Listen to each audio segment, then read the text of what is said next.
It's time to football time.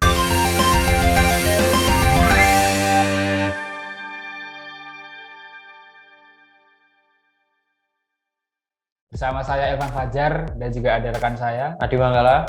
Kali ini Football Time akan membahas soal kekuatan ya Mas. Kekuatan dari Timnas Indonesia untuk ajang Piala AFF 2020 yang akan digelar pada bulan Desember akhir tahun ini ya Mas. Nah ini sebelum sebagai persiapan bagi Timnas Indonesia untuk menghadapi Piala AFF 2020, skuad Timnas Garuda sudah melakukan beberapa persiapan. Satu diantaranya adalah melakukan atau menggelar training center gitu ya Mas, atau TC yang dimulai di Jakarta, kemudian akan berangkat atau sudah berangkat ke Turki. Nah ini ada nama-nama baru termasuk pemain Elkan Bakot gitu ya Mas. Elkan Bakot, dan juga kabarnya ada bocoran dari ajuan dari pelatih Sintayong untuk mengusulkan 4 nama pemain baru untuk dinaturalisasi. Ini apakah juga masuk untuk persiapan sebagai Piala AFF atau event selanjutnya ini Mas?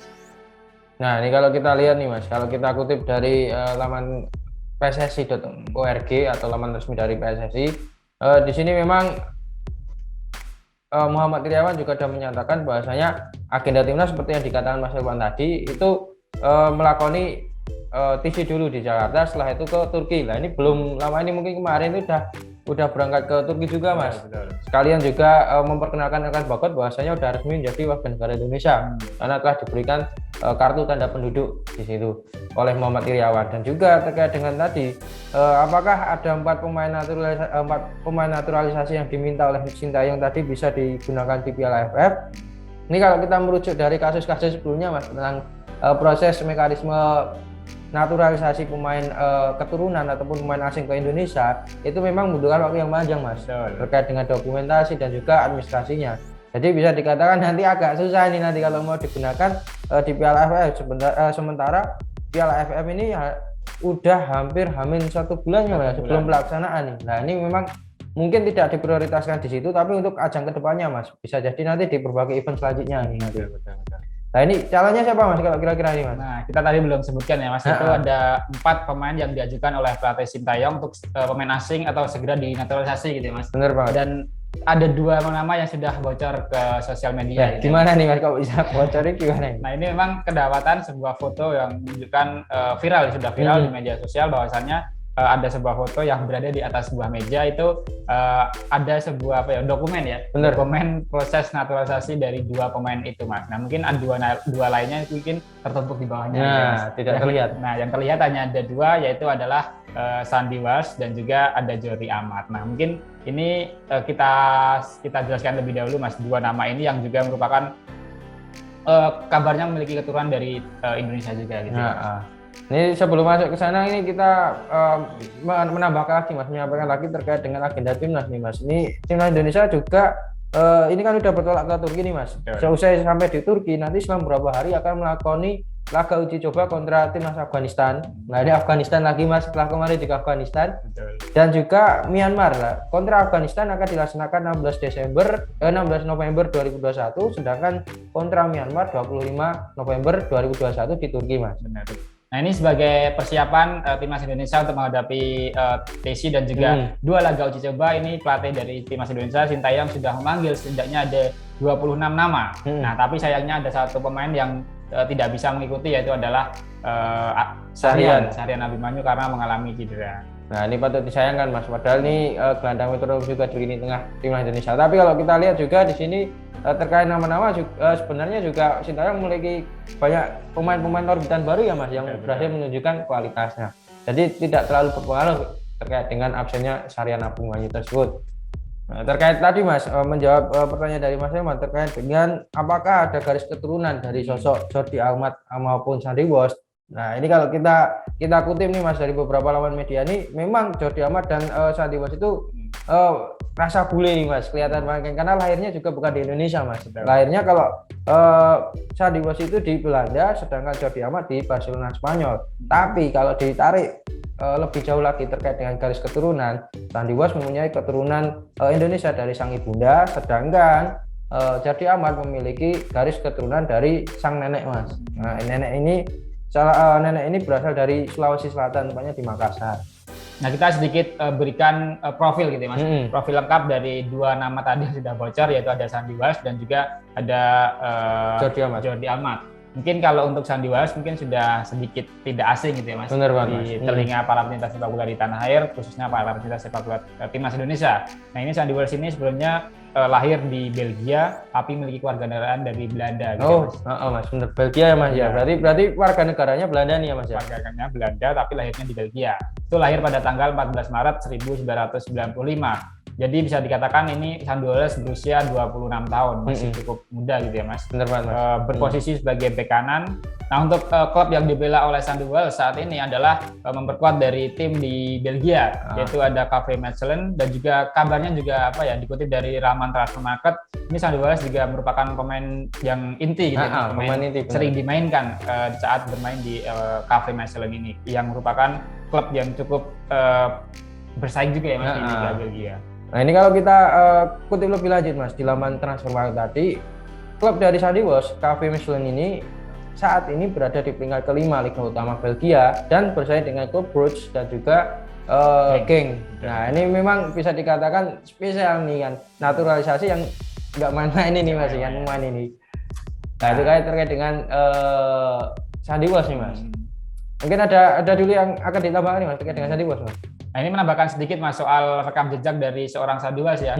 Selain pernah bermain di KV Mechelen yang klubnya saat ini juga pernah memperkuat tim besar di Belgia ya, tadi sudah disebutkan ada KRC Genk yang juga merupakan langganan di Liga Eropa maupun Liga Champions. Dan juga ada Wirgem ya, Mas. Dan juga di sini kalau kita lihat statistiknya juga pemain ini memang pemain yang punya daya jelajah tinggi nih, Mas, ya kan. Dia sering penetrasi. Kalau kita lihat itu memang dari rataan golnya saja nih, Mas, di setiap klubnya nih. Walaupun bermain 80 laga, 75 laga itu termasuk banyak. Tapi kalau dilihat dari posisinya sebagai bek kanan, dia berhasil mencetakkan rataan itu 3 gol hingga 5 gol, Mas. Berarti kan bisa dikatakan ini posisinya sebagai bek kanan, tapi dia juga mempunyai produktivitas gol yang tinggi nih, Mas. Betul. Dan kemudian satu lagi tadi adalah Jordi Almat. Ini mungkin masih agak kurang terdengar gitu ya, Mas, namanya bagi para pecinta sepak bola. Nah, tapi kita sedikit jelaskan, Jordi Almat ini lahir tadi di Barcelona, Spanyol. Ini sedikit lebih tua ya. Lahir pada tahun 21 Maret 1992 atau saat ini berusia 29 tahun, tapi ini memiliki posisi juga agak sama gitu, Mas, sebagai center back atau pemain bertahan gitu. Ini keduanya sama-sama pemain bertahan nih, Mas, shootingnya nih, Mas. Nah, ini kalau spesialnya untuk Jordi Almat ini, Mas. Ini Jordi Almat ini di klubnya saat ini yang merupakan di KAS Eupen, itu merupakan sosok kapten, Mas. Dan kebetulan juga ini antara Jordi Almat dan Sandy Walsh ini bermain di liga yang sama, Mas. Jadi pesaing nih. Kalau tadi Sandy Walsh bermain di KV Mechelen itu di peringkat kelima, tapi kalau untuk Jordi Almat ini KAS Eupen atau klub yang dibelanya ini berhasil bertengger di peringkat ke-8 nih, Mas. Jadi saingan dekat nih dengan Sandy Walsh tadi.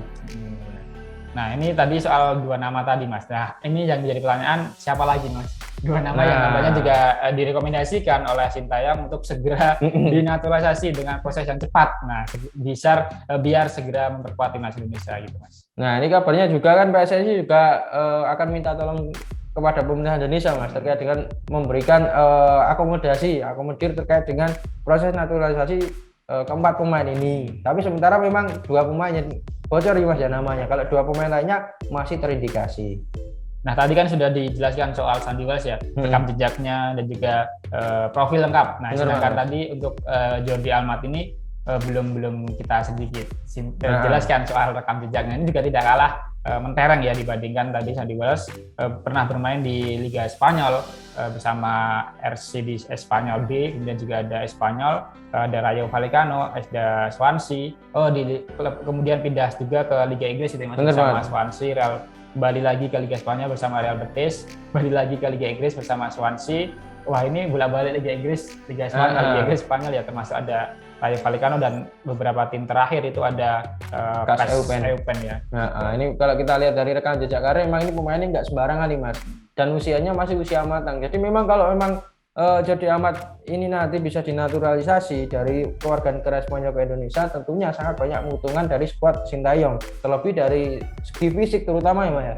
Dari segi fisik tentunya Sintayong tidak akan terlalu menggenjot terkait dengan fisik dari Jody Amat maupun Sandy Walsh karena sudah terlatih di Eropa. Betul. Nah ini terlepas dari peluang, nanti kita lihat bagaimana peluang dari Jody Amat dan juga Sandy Walsh bersama dua pemain lainnya ya Mas. Nah kita meskipun peluangnya kecil untuk bisa segera dinaturalisasi maupun juga bisa segera memperkuat timnas Indonesia di Piala AFF ya. Nah mungkin untuk ajang persiapan lainnya, nah ini kembali lagi soal Piala AFF 2020. Ini tadi sudah ada satu nama pemain baru yaitu ada Elkan Bagot ya Mas. Nah ini kita sebutkan lagi skuad lengkap dari Garuda Indonesia untuk Piala AFF 2020 Mas.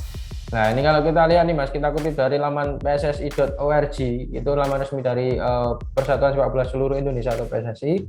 Nah ini kita lihat tadi benar yang disinggung Mas Ilman, dari 26 nama yang dipanggil ada salah satu yang tidak bisa hadir Mas, yaitu ada Sarian Abimanyu, pemain dari Johor Darul Ta'zim yang menderita cedera sehingga tidak dibawa atau diikutsertakan. Tapi tetap mungkin masih berpeluang untuk tampil di PLFF gitu ya.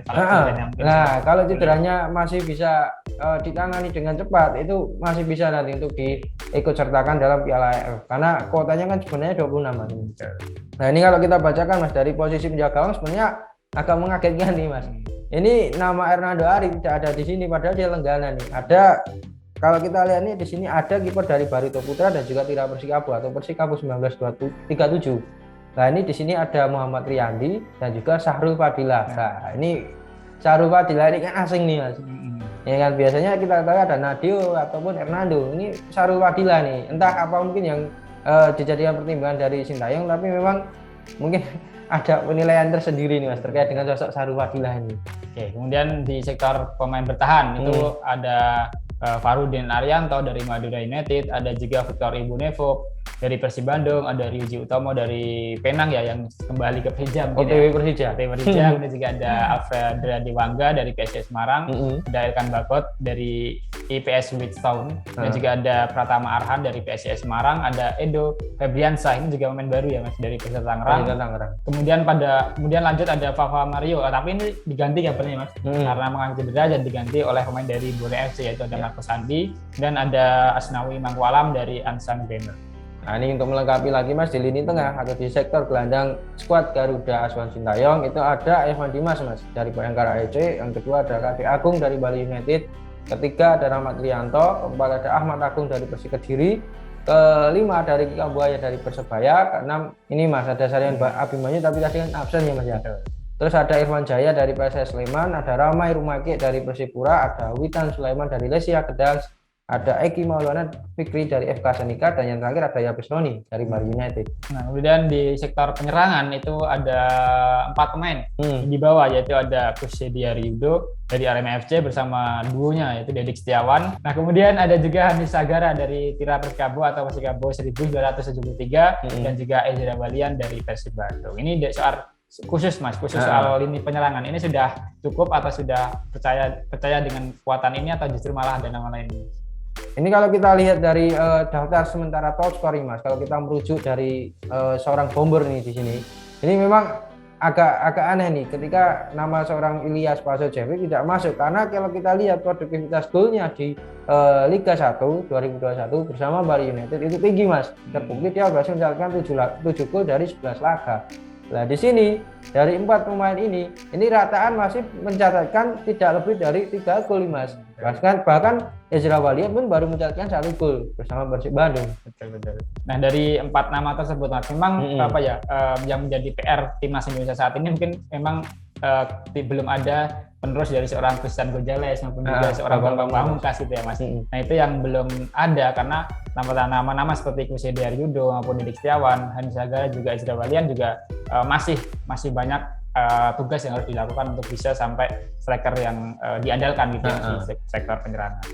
Nah, ini kita tunggu nanti Mas ketajaman dari para striker timnas karena sejauh ini belum mencatatkan gol nih Mas ya, belum mencatatkan gol baik dari FIFA Matchday maupun terkait dengan ajang-ajang seperti kemarin kualifikasi Piala Dunia 2022 di Qatar. Nah ini mungkin terkait dengan timnas Indonesia, terkait dengan tadi 4 nama bocoran dan juga skuad sementara atau skuad timnas Indonesia di Piala AFF 2020, mungkin itu saja. betul. yang dapat kita update terkait dengan timnas tadi. Mungkin kita cukupkan nih Mas edisi Football Time kali ini. Kita tutup edisi Football Time kali ini dengan Salam Football Time. Terima kasih sudah nonton. Jangan lupa like, subscribe, dan share ya.